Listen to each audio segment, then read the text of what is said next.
first draft that comes out of that is usually pretty amazing. Don't build a list, build a strategy. It's really important when you do that, though. Pay attention to the quality of subscriber coming in. We've done several months, over 1,000 leads in. And Yeah. I can tell you that conversion is the problem. You're not convincing anyone to move. You're just uncovering the prospects in those leads. It can be a way to effectively fuel the argument of them to move. What are those pieces that only a local person would get? And those references really hit. Welcome to the Leads Are Shit. This is a real estate magazine podcast, and I'm here with Andrew Foliato, the owner of Real Estate Magazine and the founder of Just Sell Homes, a marketing company for realtors so they can just sell homes. My name is Taylor Hack. I'm team leader of Hack and Company at Remax River City, the highest rated and reviewed real estate team on Rank My Agent for our entire marketplace, and recently, probably one of the first reviewed on Zillow. As we recently had a client event, we invited some past clients to review us on Zillow. We know that they're kind of coming, but being a premier agent is something I haven't seen yet, so kind of looking into that. What do you think about that, Andrew? I think it's coming to Canada soon-ish. I've known But people that have been yeah, under NDA, like people that can't talk about it, that have been hired by Zillow, that have been in my market since 2018. yeah. Like it's there. In terms of like a formal one, I don't know when it's coming because like when they came back then, like when was it 2017, 2018 they first came to Canada? Yeah, well, we didn't Yeah. see them active here. Like we haven't, But they're not that's really set around when up they in the market. launched coming to Canada. But like I remember they even Oh, you're invited talking about the lawsuit, right? no, just when Zillow came to Canada the first time. Hmm. Like they did a huge launch thing downtown and downtown Toronto and like all out with it. By the way, if you ever get a chance at an event to go to a Zillow party, they always host a great party.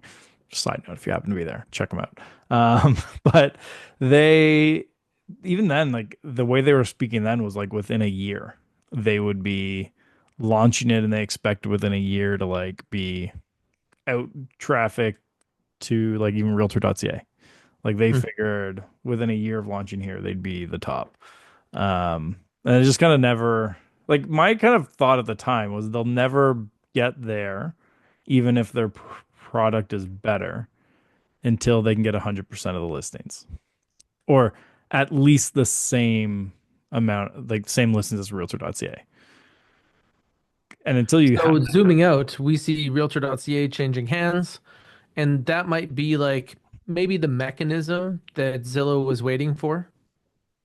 I don't think that will change anything for them because like Realtor.ca, it's still owned by realtors in Korea. It's just now they can make mo extra money off it. It's Yeah, but different now in the since they're states where they creating sold a out. market, Zillow can participate in that market. So there are some safeguards around like anything that would be able to sell leads back to realtors within it. Hmm. So I don't actually know that like Zillow could. I could be wrong. Like I think a lot of it is they're still figuring out how they're making money on it all. Hmm. But I don't know that the change in Realtor.ca would help Zillow at all.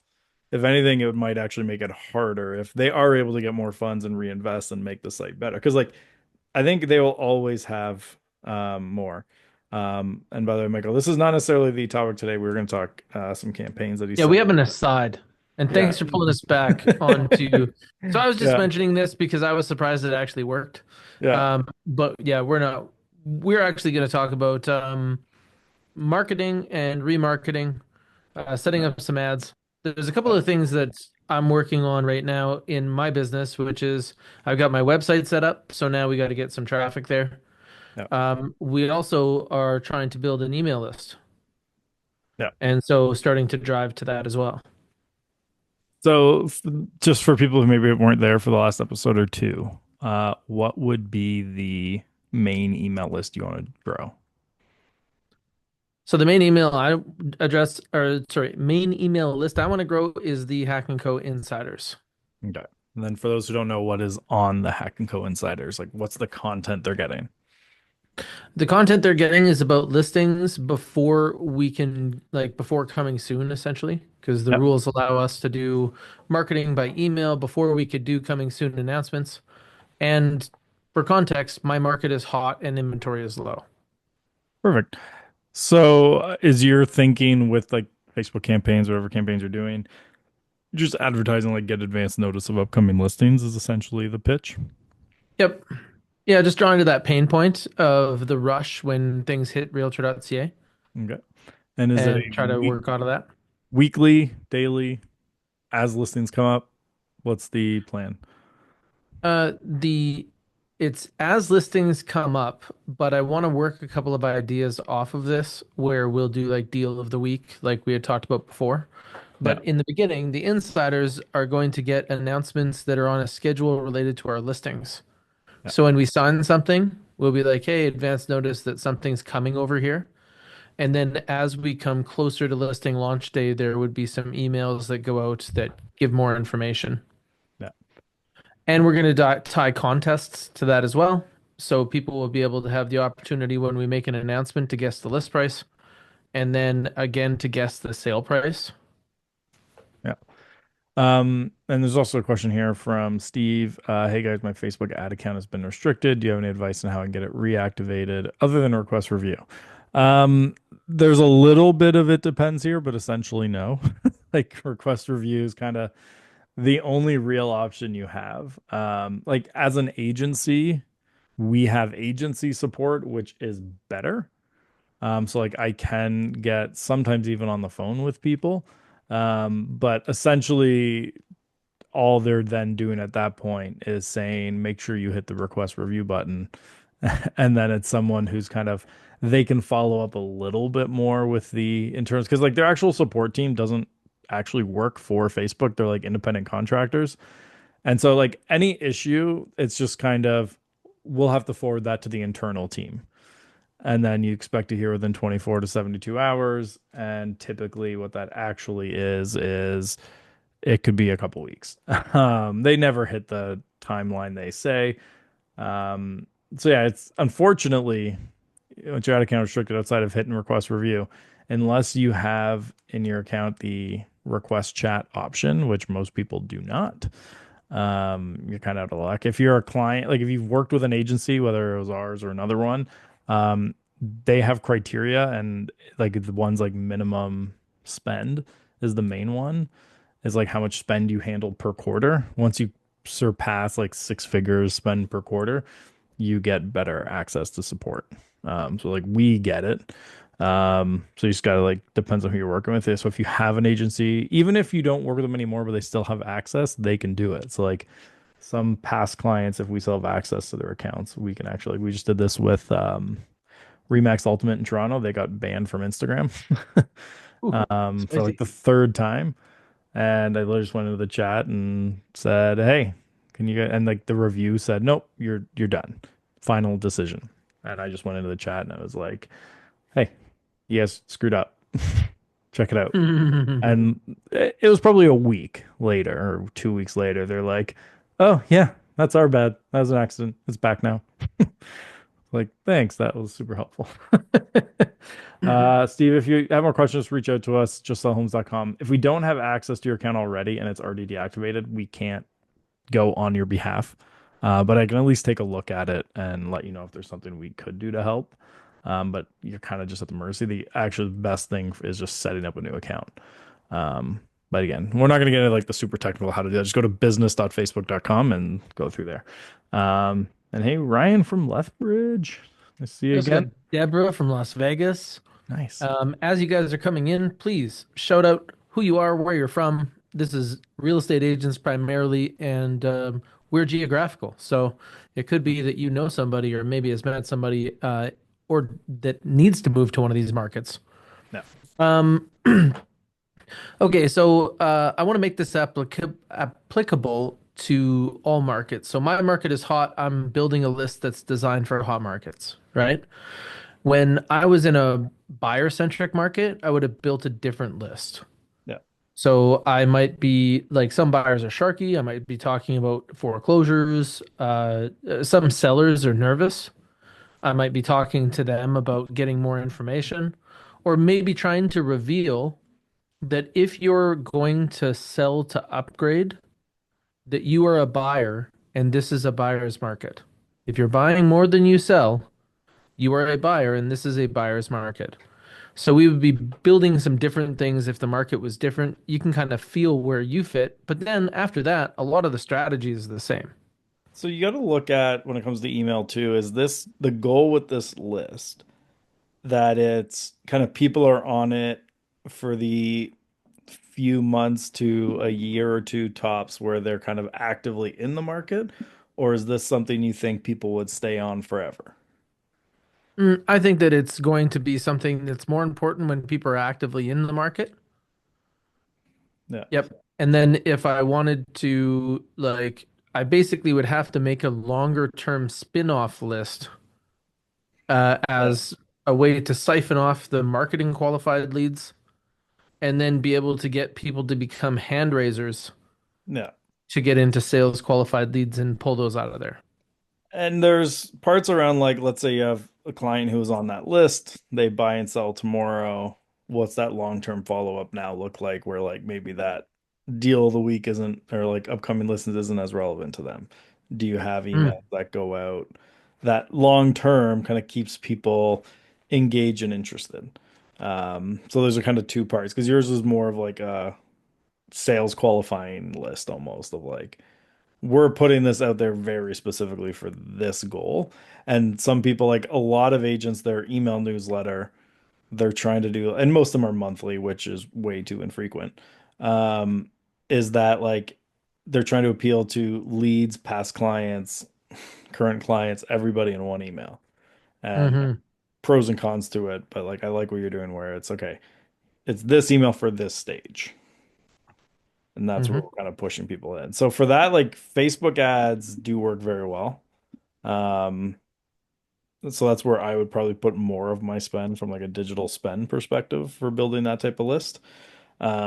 But I would also kind of have it everywhere, to be honest. Like on your website, I would have exit intent pop-ups that promote it.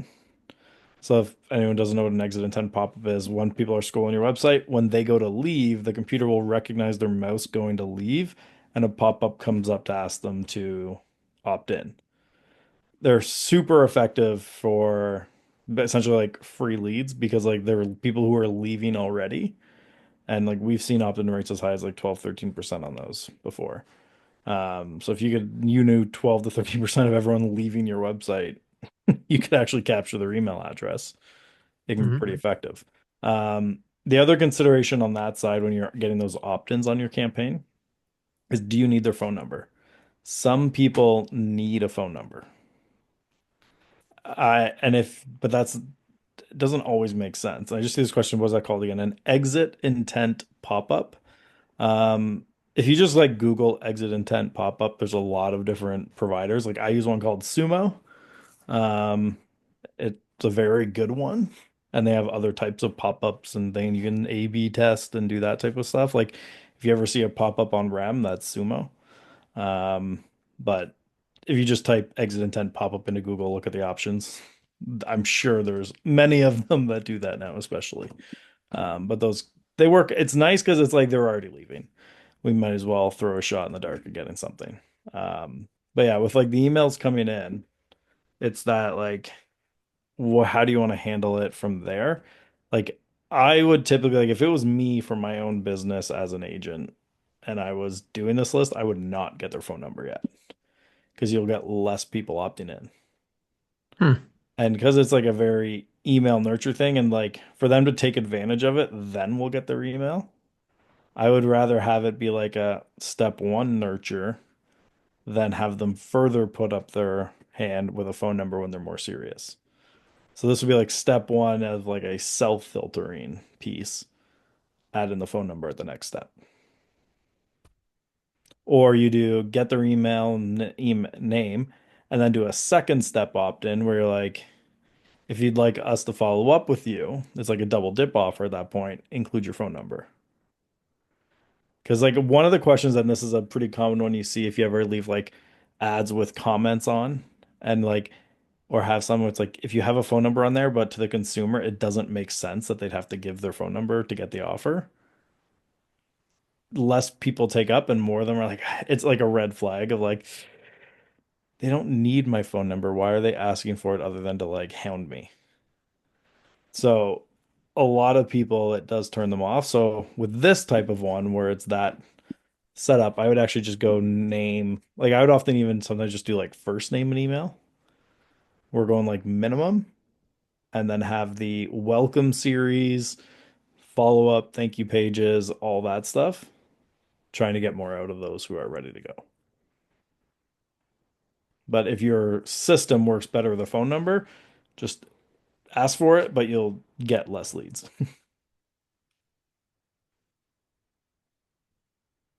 So you have to figure out what's Okay, right for you. so I'm making some notes here to collect my thoughts, but basically, what I'm hearing from you right out of the gate is don't build a list, build a strategy. So you have to think about like the end goal is to kind of obviously collecting emails isn't a bad move, but beyond that, what we're trying to do is find people that have the intention to sign agreements with us in like the next 30 days.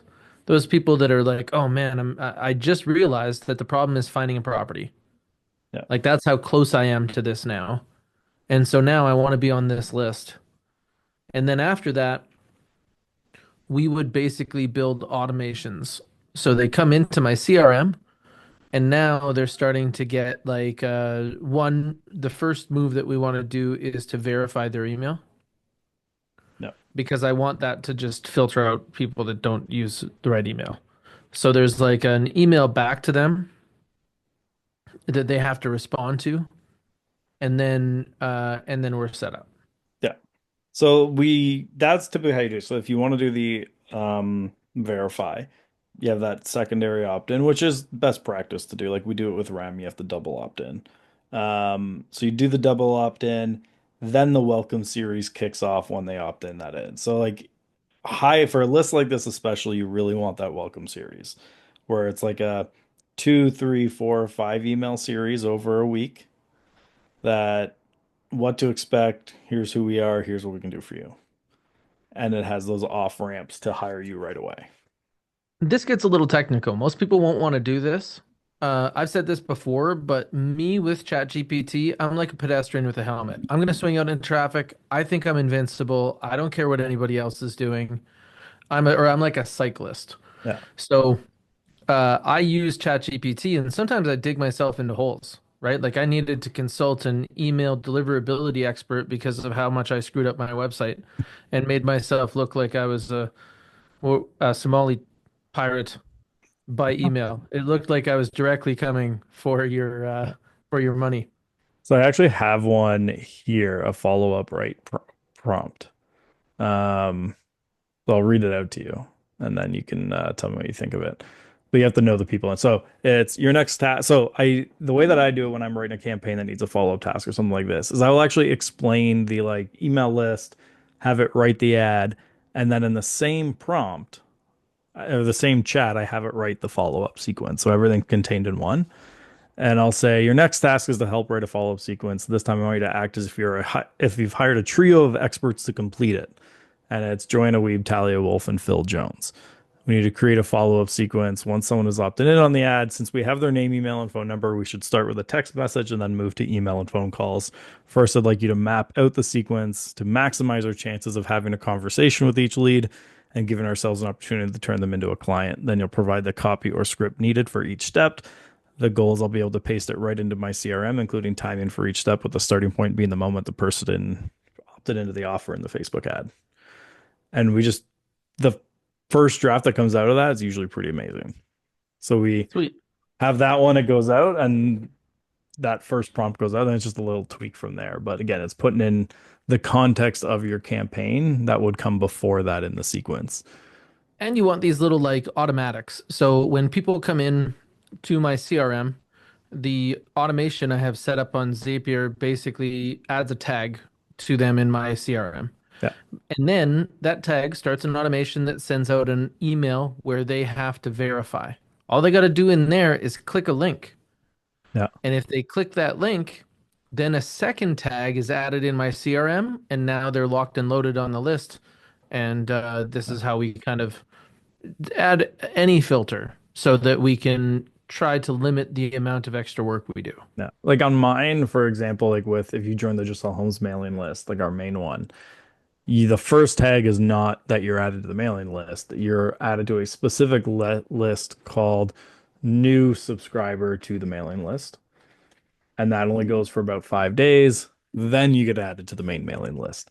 But it's that idea like I want them to get to the end. I want them opening. And I want to make sure they see these so they have the right context when they're getting those weekly emails. So we have but then that way I can also control because there are some situations where I don't want people getting the welcome sequence. Um, so So I think that this is something that we probably should put on for maybe next week, yeah, is to next week basically you're not here. map. Is next week already? You're not here? You aren't here next week, you said. Oh yeah, I'm definitely not here. So it's me and Jess Nouvelle next week.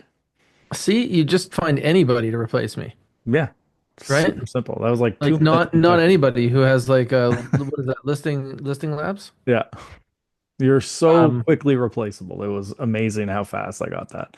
it's just because she's better looking, right? It helps. Yeah, and because she's better at what she does than I am. I mean, I didn't say You are going to allow me to come back, right? it. Uh, We'll find out. Well, I'm not there the week after that, so like by oh, default right, you have right. to. So like it's that classic by default you'll be back. So Jess just takes over the podcast and runs it from here. We're both gone. Well, it Uh, was funny at one point I was talking to her and this was before she knew we had a show. Like we had just only done a few episodes. Her and I were on Zoom chatting and I just made a comment about the leads are shit. Not the show, just like people saying the words the leads are shit to us all the time because she resonates with that as well. And she's like, "Oh, we should totally like start a podcast, you and I talking about this over marketing." I was like, "Funny story." well, that's it, guys. I'm going to pack up my stuff now. Yeah. Yeah. See you, Taylor. But it was like it was a funny thing where literally like 2 weeks after we started this, she's like, "We should do a podcast talking about that stuff." Yeah, Craig's I like, was see like, ya. "Yeah, He's you're like, I'll out." make that trade any day. Yeah. And I can definitely see why. But that's also what we're looking to craft in this is a community. Like Yeah. we're gonna have a whole bunch of situations where one of us is gone, and we don't even need somebody to be gone for Jess Yeah. to become like Oh yeah. a guest star as opposed to a series regular or a series regular. You know how True. Opie and Anthony used to have oh, that comedian on. I just saw a picture of him. But anyway, Yeah. more than two people. Part of the fun. No, we'll definitely have some people who come back regularly and contribute. And like it's what we had talked about when we originally started, which was like if we're working on a specific part of your business, let's bring an expert just in that in and have them talk about stuff and really dive into that kind of fun stuff.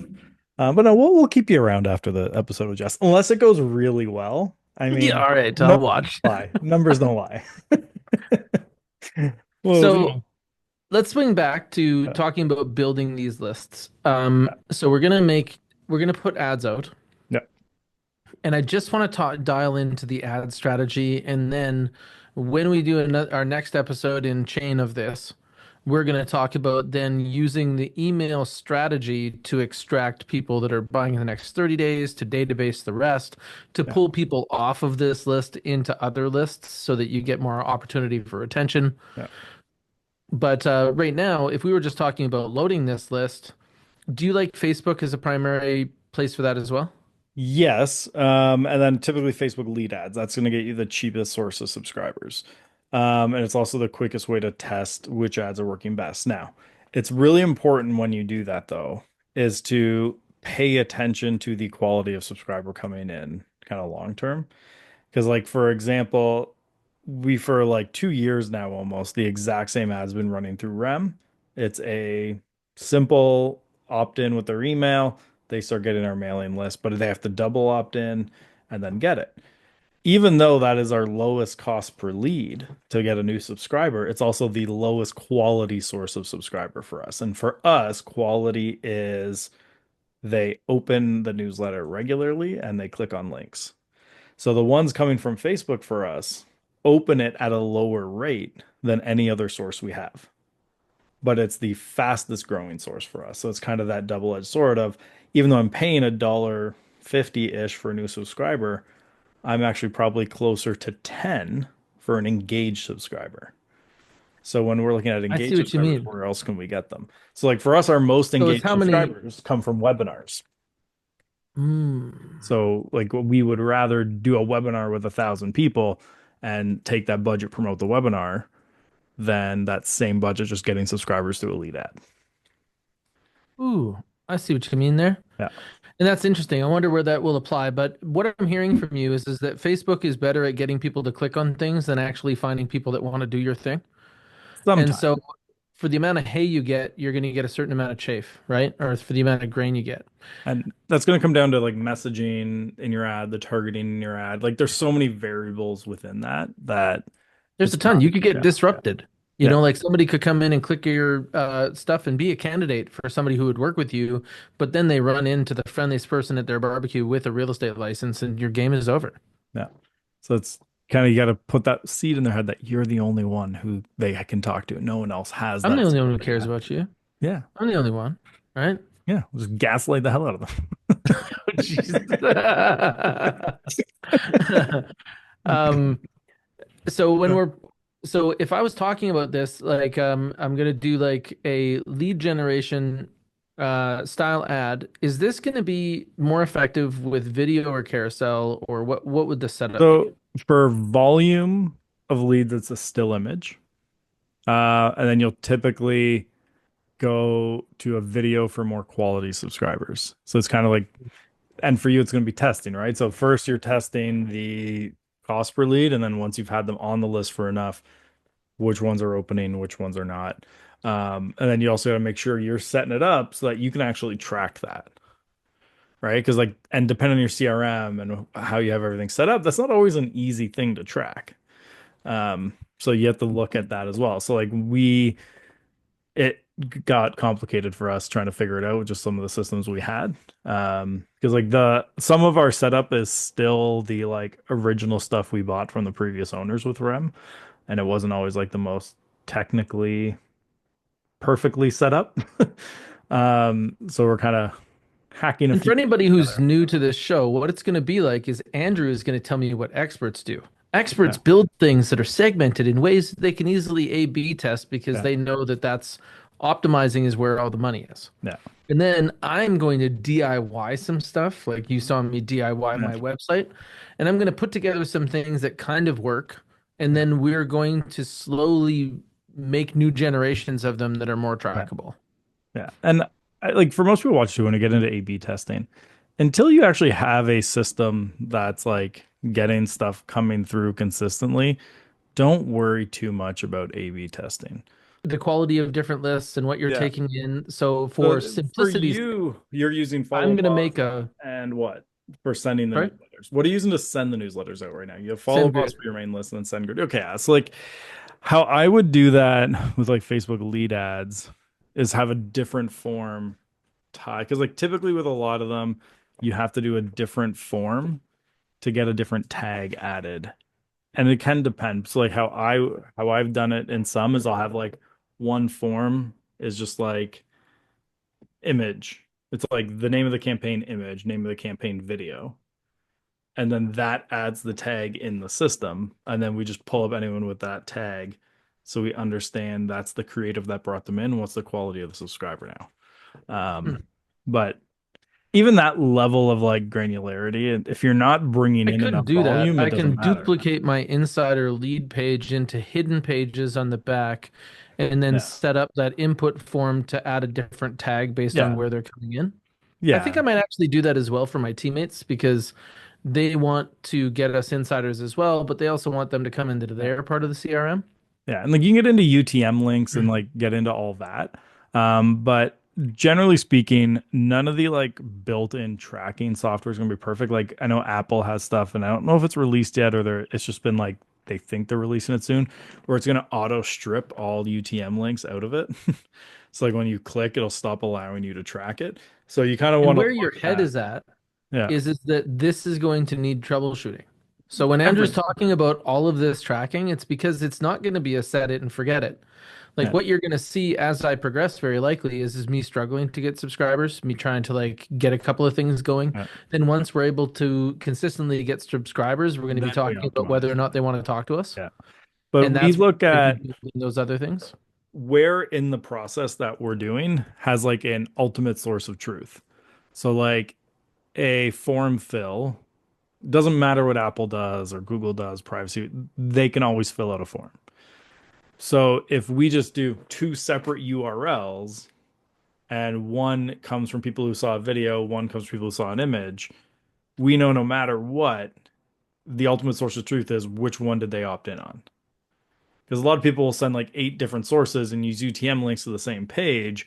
And it's only kind of like it gives you an idea. But the problem in real estate, and this is something like you'll face, everyone else will face, is the volume of traffic we're going to have is not high enough.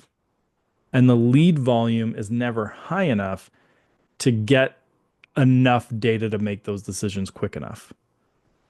Right? Because like our volume's low. Like so when we're getting into UTMs and doing all that like tracking, that's meant for companies who like pull out 500 leads a day, right? And you have this huge amount of volume coming through to really understand at a huge level what everything and those like macro trends. Whereas like how many agents would be thrilled if they could even get 100 leads in a month, Tons. right? Like that But in like the world of I've been to tracking. that far side. Yeah. We've done several months over 1,000 leads in, and Yeah. I can tell you that conversion is the problem. Yeah. So when you get 1,000 leads, you're like, man, where are these needles in this haystack? And if you wander into the paid lead generation as deep as I've gone, what you see is that over time they just keep telling you, you got to buy more hay to get more needles. You got to buy more hay to get more needles. You try to talk to people about lead quality, nobody wants the conversation.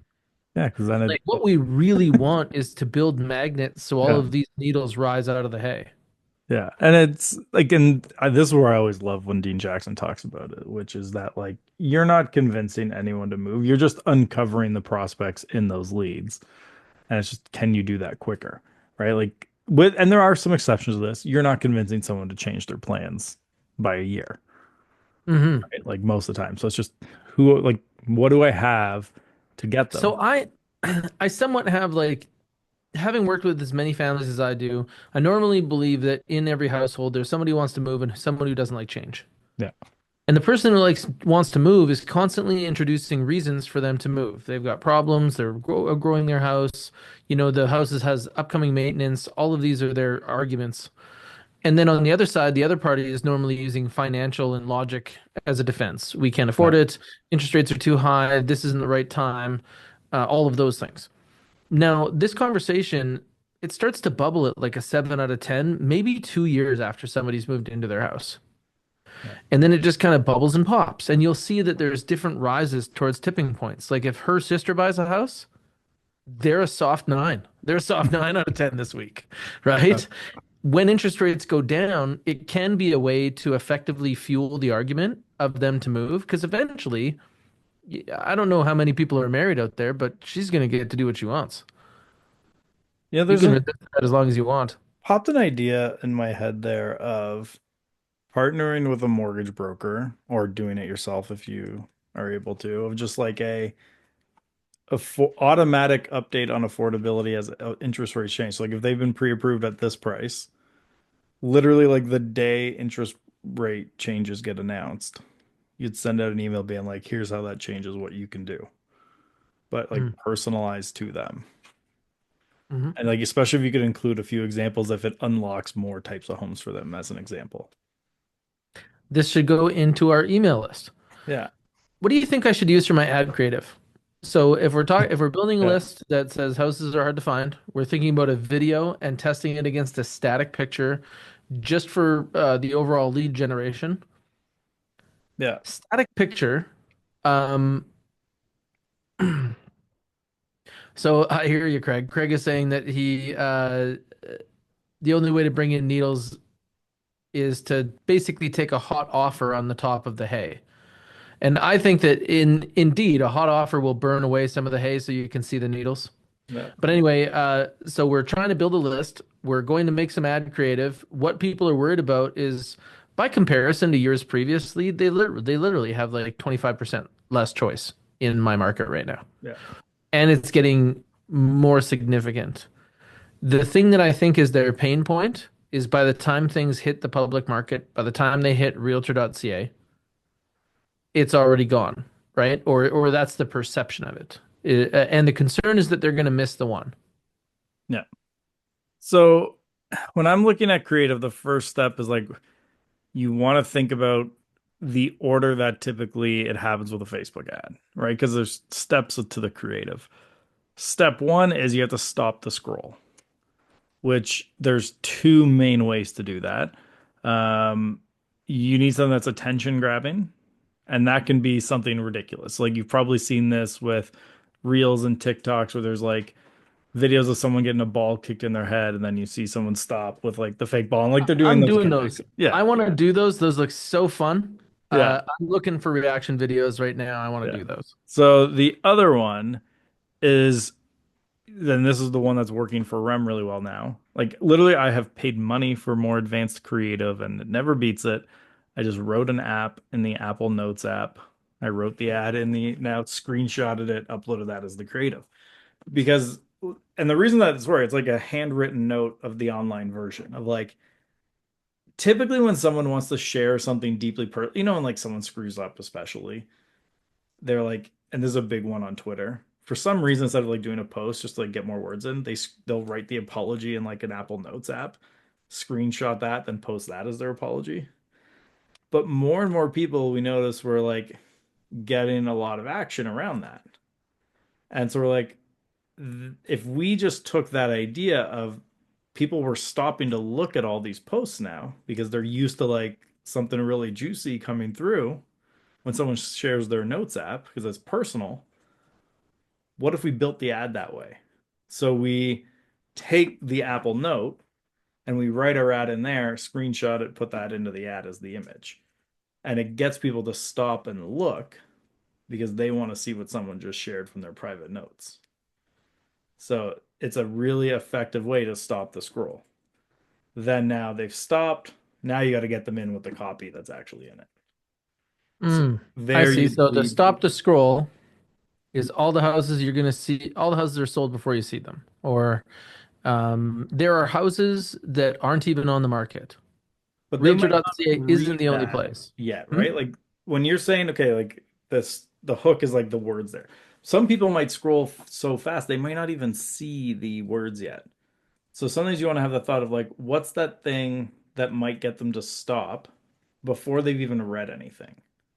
That's the actual idea of the Apple Notes and the familiar layout of it is they're stopping because they recognize an Apple Notes app. So they, or for example, like I've tested this with some reels. I normally just film like this. Like I start like this and start filming. What I started doing recently and it's worked is I'll start hold my camera to the side and then do like that and then start I talking. saw that. And Hmm. that little we Yeah, see there's our names for time this. last. They call it the Gen Z shake Yeah. because most of them hit record. They've already started speaking as they hit record. They're just so used to doing it. Yeah. And then there's the millennial pause where Yeah. they hit and there's a break. And then Yeah. there's the boomer gasp. Yeah. Hey there, good to see you. Hey And then guys. address everybody. Good to see you, everybody. Like Yeah. a Thanks for tuning live back in. studio audience. Yeah, Yeah. I haven't been around for a while. I love it Yeah. when they start like that. Yeah, just a random thing like that. I love when like my 6-year-olds will like grab my phone and then out of nowhere they'll be like, "Don't forget to like and subscribe to my YouTube." And I'm like, "You don't even have YouTube, kid." So funny. Yeah, just trainer like my kids will be playing in their kitchen and they'll say like, "Alexa, set the timer for 8 minutes." And it's like, "Oh, they are listening." Because that's what we do when we're cooking now. But it's like I would never thought of that as like the kids playing. Oh, you But know what? You don't have to say set the timer anymore. You can literally just shout minutes at those devices and they catch it now. I'll have to try that. Hmm. My wife just gasped like you just changed her life. Hey, I always like to score points like that. That's awesome. So, but that's where we use the going back to the Apple Notes. It's like that thing that gets their screenshot, to get them just to stop. Then they actually read the words, right? So like, Mm. what's that thing that's going to get them to initially stop? And so like with So what if I a lot of make it reels, look like it's personal? What if I make it look like it's a note from somebody about their experience? as long as, and the best way to test this is do a couple versions, just send it to someone and be like, which one do you like better? Hmm. Or what if I made it look like a note from someone to their realtor? Yeah. The other way, which I also did recently, which you'll recognize in my reels, I just got a piece of paper and I just wrote and drew because I started seeing more of this of people sharing their Well, different. you actually got like a whole computer system to do this, right? Yes, but I've also tested this of what if I just grabbed my phone, pointed it at a piece of paper, and And did it start out? writing. Because again, it's that idea of what would get someone to stop and look. Like I can easily do that with my iPad, and I do that in like live webinar. Like I just did a webinar Tuesday where it was like I kind of drew through the webinar and wrote throughout it. But for the real, I didn't point my camera and like record my screen on the iPad. I actually took out a piece of paper and did it because it gets more people to stop and look. Hot damn. So it's like sometimes like even if I want to get a concept across that is that way, it's better to do it with something where like a yellow legal pad with a Sharpie will get, and then like I wrote something on there before I started that I knew would get attention. So for that one, I just wrote like our online lead shit, and then I drew out the rest as I went. But like online leads and shit was what get people to like stop and look, Totally. and then I do the rest there. But like putting that thought into like what would get someone to stop and look, and then it's like drawing it out instead of pre-drawn. They're like it's that tension we're trying to create of like where's this going. You Mm-hmm. want to kind of keep that little bit of mystery to it to like make them want to stay and watch. Or if I had the whole thing drawn out and I was just explaining it, wouldn't have that same impact because they Yeah, but can't even skip being ahead. able to follow the pen as Yeah, somebody talks and they point about something that they already made, yeah, or making something that is abstract and then explaining it. So yeah, draw a graph without labels and then yeah, add labels as you talk. It just yeah, it's just like when they put those videos on TikTok and half the screen is something that's visually yeah. enjoyable and the other half is like a comedian. Yeah. And they work really well. Hmm. And it's just finding things like that to add into what you're doing. But yeah, like going back to the ad again. And so it's like you got something like that that stops them from scrolling. Now you want to Okay, so hit. on the video one, we're going to find something that's a video interruption. So I'm Yeah, going to, so like, here's a thought, and I don't know if this would fly or not, because I have like some really unpopular opinions, and yeah, Andrew can rein me in. Uh, the worst three schools from the Fraser Institute. That was my yeah. last one. Uh, so if I do a video interruption, should I newsjack? Should I take like a starting video of like CBC showing Mark Carney and then be like, yeah, Mark, we don't care what you say, and then Yeah. talk? So I would test that in two ways. So one, you just do the video where you like you show him talking and then you interrupt and talk. The other is you show it and then you put stitch incoming. Mm, So they know that they're going to get something of like someone's opinion to come with it. And then great. see for you which one performs better. And Because I like know it's that like there's, yeah. I know what people are paying attention to right now, and that's like what I would like to stitch. I could Yeah. also do those ones that are like impact video where somebody gets hit in the face with a soccer ball Yeah. or like whatever else. Those they all work. I mean, at the end of the day, it's back to the quality subscriber thing, quality follower thing. Like if you put one up and all the views and you're looking at the metrics aren't in Edmonton, then who cares? Right? Yeah. Like you there are different hooks. Like I've done some that have done really well from just like a vanity metric perspective, but they weren't even in the industry. Right? Like you can easily do a post that pops off, but not in the industry. Hmm. And then for like your end, that'd be not local. Like, okay, who cares what pops off in Alabama? Like, no one from like generally speaking, there's no one from Alabama being like, let's move to Edmonton And at this is any where volume. excellence is knowing your ideal client profile, because if Yeah, you can make something that is interesting for them to watch, but both relevant, yeah, geographically relevant, and like on topic or on brand yeah. for them, you'll hit it. Yeah, so it's I this is actually where I actually really love memes. Um, if you can repurpose them to be hyper local.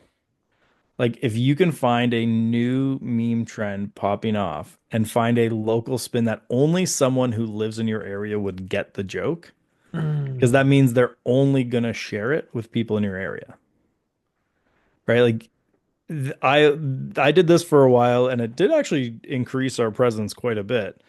It was a similar idea to like what the broke agent does. We just didn't exclusively do that. Is I'd like because Twitter generally like a meme will be hot there for 2 days before Facebook and Instagram find it at least. Yeah, So yeah. I would look for what's popping off on Twitter and I'll find a real estate angle, bring it over, and that will do really well. But for me, it's like, okay, what would a realtor and especially like a Canadian realtor really find funny about this?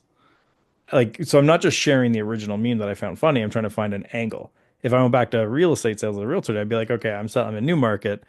Is there a new market joke I can make that only someone in new market would get? Well, there's sometimes like really popular shows and they'll show like four characters and then you Yeah. could make those four characters neighborhoods in your market. Yeah. And nobody would do that for a market my Yeah. size. It's just not common enough. But when things like Breaking Bad are popular or uh Like this week, Yellow, White Yellowstone. Lotus was popping off. I don't know if you watch White Lotus. If anyone watched Sunday's episode, there was a particular memeable scene of one character telling a story. And essentially, it related to why he doesn't drink anymore because he took partying as far as partying can go. Um, and then he explains what he means by that. And it keeps cutting to the guy he's talking to, just like trying to be a supportive friend, but being like, good God, like what the is going on?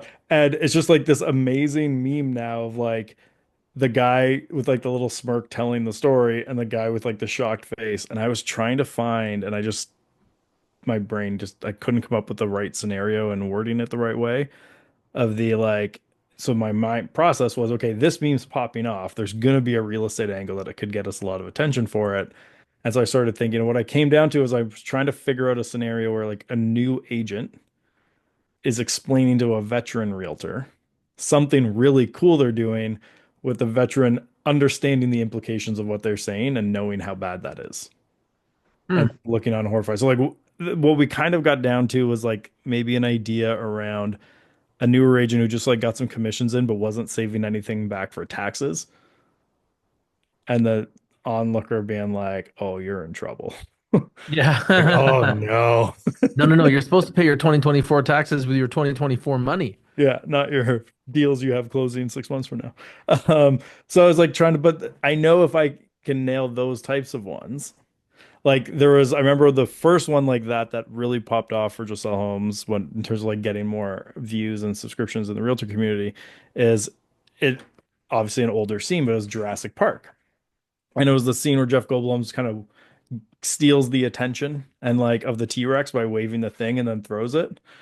And we made a meme that was like Jeff Goldblum is the realtor and the T-Rex or sorry, and in the car is the buyers and the T-Rex is the buyer's parents. Huh. And he's trying to distract and get them away. And it was like agents during the showing. And it's like that one really did well. The other one that did really well is, you know, the Danny DeVito ones where he's holding like the two guns. And he's like, so anyways, I started blasting. And the joke on that one was like when I go to like the my wife's Christmas party and she's like, honey, while you're there, please don't give out your blasting out your business cards to everybody. Yeah, and then I just So started anyways, I blasting. started Yeah. blasting. And those ones did really well for us. But it's like I would just now find a local spin that again, no one else would get it. That's Hmm. going to bring in so many people. And that is the best retargeting audience now because I know exactly who they are. Mm. So, like if you can That's be good. like Main Street potholes or different things like that that you can leak in. So it's just what are those pieces that only a local person would get? And those references really hit. And like the if you don't aren't sure what those are, look up like top 10, like go into Google and be like, someone probably has created this list. Like top 10 signs you're from Edmonton. Like what Mm. do people say for that? And then make content that kind of jokes about those things that kind of everyone relates to. Because those kind of like, oh yeah, they get me, right? Yep. And those like I love it when there's agents on those lists because you can tell their marketing works. Like I think we've talked about this, like, but there's a guy in Brampton. Um, Okay. I got a question. yeah, As a real estate agent, would you participate on other real estate agents' posts if they're marketing? if they were in my market, definitely not. If I thought I could add value, it there. they're The reason I'm similar. asking is because I was putting up some polls and Yeah. I had like, hey, do you want updates on this listing? And I had people hitting no. And then I would look on who, and it's like realtors. It's like, thanks, guys. Yeah, I would just get rid of them. So like I when I've sold and like obviously we run a lot of ads for clients and we'll see comments come on some of their pages. The amount of realtors or family of realtors who will Mm. comment on other realtors' ads being like, don't hire this guy, you should hire me instead. Or some variation of like, this guy actually doesn't like isn't probably the best, but you should also talk to my brother. And you're like, that is awful. Like that I would never recommend doing. Like If you imagine, find yourself doing this, it's a yeah, symptom of other things. desperation. You need to find other things to do with your time. Yeah. You need to talk to somebody about how Yeah. you feel. And if it's like your Maybe you spouse need doing lunch. it, have a chat with them. Perhaps you missed a coffee. Yeah. But something, but like it is very common for that type of thing. And like similar, like there's someone who has a Facebook group for their farm area, and it was kind of a very clear, like they let other agents in to like share stuff, but like it was Mm. clear like there's no prospecting in the group. And they found that a realtor like agreed to that no prospecting rule, came in the group, and then just DM'd everybody in the group. And as you can imagine, they reached out and were like, a bunch of people will be like, "Hey, this person keeps spamming my DMs because we're in the group." And I'm like, "All right, well now I got to kick all the realtors out. Can't abide by Mm. the rules." Like, but this is where it's like you got to kind of find the balance between what's good and like what is an acceptable loophole to go after. Like, it's actually a funny one. Just on the loop, like I got this book, Chris Lindel's book. I know Chris. Yeah, big guy. I figured I'd read his book. Like, you can do. I think in an hour I got two-thirds He's of the got way an through. incredible story too. Yeah, So so for that's those people who mainly don't know what who this Chris book's about. Lindahl is, Yeah. Chris Lindahl is the king of the Twin Cities, like Yeah. Minnesota, Minneapolis. There's nobody bigger than Chris. And he's done some really cool things. I was chasing him when he was number two in our brand, Yeah, because I wanted to find all the people that were top. So I ended up getting to speak with him at Ultimate Teams in Las Vegas. we can bring him on the show if you want. I know a lot And of that's, oh, I could totally yeah, message him as well. yeah, And I think that he would come. I remember yeah. when I was speaking for Follow Up Boss, he was speaking there too. And him and I were standing on the balcony and we probably talked for about an hour. But such a cool guy and such a cool story. So I'm Uh, excited about his book too. One thing that I love that he was talking about, which reminded me of some stuff that I used to do that I haven't done as much as I used to, which is kind of that impetus of like, all right, I got to get back to this. It's like he finds these loopholes, and then how he words it is, then he rams a truck through it. So like Mm. one that he's talking about is like when he started really blowing up, it was I think it was like HUD homes in the US or something like that. We don't have them here, but it was like what he realized is all those contracts were actually open contracts. So even though it was like a couple agents acted as the listing agent, they were actually open to any agent that wanted to advertise them. They were just fully open contracts. So he just started, and back then, it was a while ago, he just posted them on Craigslist and would just get flooded with leads. And then what he realized, like Craigslist started introducing rules because he was posting so much that after 10 posts from the same IP address, they would just block you from posting anymore for 24 hours. So what most people would do is they would just do their 10 posts and wait and then do another 10. No, he started buying servers up with different IP addresses. And he's like, yeah, at one point I had like 12 different servers with 10 IP addresses each, mass spamming Craigslist and getting like thousands of leads from it. And I was like, yeah, that's pretty good. Like, Yeah, I don't it's mind neat to that much. see, well, like for people that do that on an exploit, which is that they Yeah, find a system and then they exploit the system. We see that over and over again, especially when you notice agents where the problem they're trying to solve is lead generation yeah. or conversion, right? What was the book called? Is from Uh, Ryan there. Arms Out, Chris Lindahl. Yeah. That's good. This So is Arms also Out the is a guy that reference bought, to his billboards. yeah, and billboards are his thing. And in fact, I think when his team, the Vikings, were playing in the Super Bowl, Yeah, he bought the billboards in the opposing Philly. city on the way to the stadium. in Philadelphia. He bought all the. And then he ran ads in his city, so showing that he like essentially Oh, I embraced the don't even culture. think he paid for those ads. The local news went to Philly and did a story about them, so he got free multi-million That's a good impressions. point. Yeah, Yes. and then the other cool So he one, which did something really worth talking about. he did something that was even for me as a someone who back when I was younger, pre-kids, played a lot of Call of Duty. The latest Call of Duty, they licensed his arms out for billboards for Call of Duty. No He's way. trademarked the arms out idea. And so in the game and in the promotion for the game, one of the characters is on billboards doing the arms out, and they're paying Chris for that. Incredible. Right? Like it's like that's how big his like arms like I was at an event in Minneapolis, and this is where you know that someone's gotten to a certain level in the industry, is someone would go on stage and they were like talking about the agenda for the day. And then Chris was the last speaker of the day to get people to stick around, but Chris wasn't even there yet. And then someone just goes, "Yep." Then at the end of the day, and that was all they said, and everyone knew what he was talking. Like right away, everyone in the room was like, "Oh yeah, Chris is coming." But they're like, Hmm. all he had to do was this in Minneapolis. But like back to that thing we were talking about before of like, if you aren't from Minneapolis and someone came out and did this on stage for like who's the last speaker of the day, no one would know what you're talking about. Like they'd be like, "Is Jesus coming? Like, what are you trying to do here? Like, what is this?" Right? But it's you have to like that context of someone locally. Like, if you went to someone in Minneapolis and like made a comment, like you actually a great example here again, Quentin Tarantino, where you know the scene in Inglourious Bastards where he puts up his fingers like that, Oh yeah, no, the instantly German know he's three. not from there. Yeah. Yeah. It's like that's the thing of like if you're in Minneapolis, if you were trying to like identify someone wasn't from there, you'd be like, "What's So this?"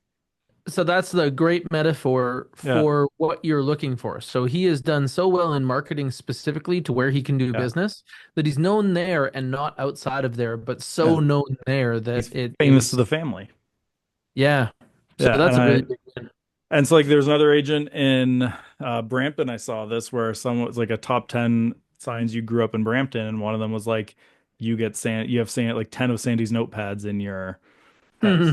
Or like every Ooh, grocery trip's done on Sandy's face. Right? Like absolutely. that type of idea of like, can you get yourself in that way? Well, Andy's like that in just in Silicon Valley. Like if you go to the grocery store, he's on your carts, he's Yeah, on the billboards. The average person in his market sees him 4 or 5 times a day. yeah. Hold on one sec.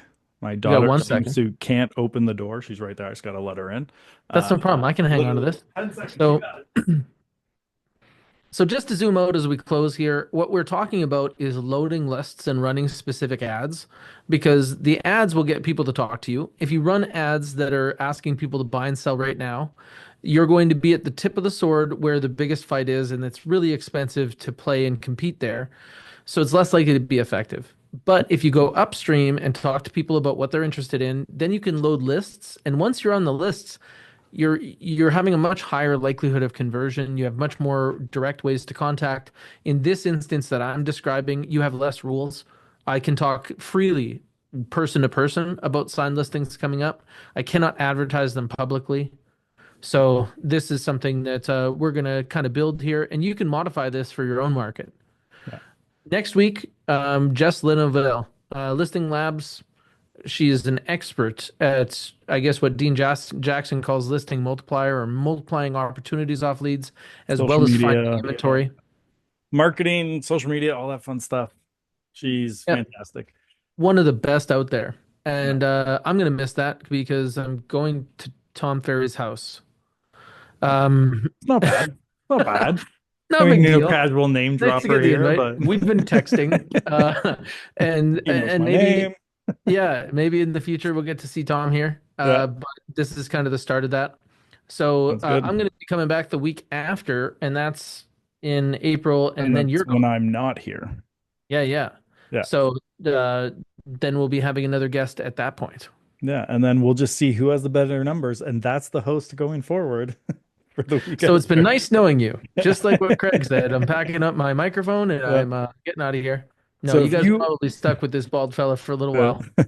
So if you are here live, stick around because we're gonna stay on and chat off recording for a little bit. if you're watching the recording, show up live next time and stick around for the after show. Are we calling it an after show? I don't know. We're just chatting Hmm. without the recording on, so deal with it.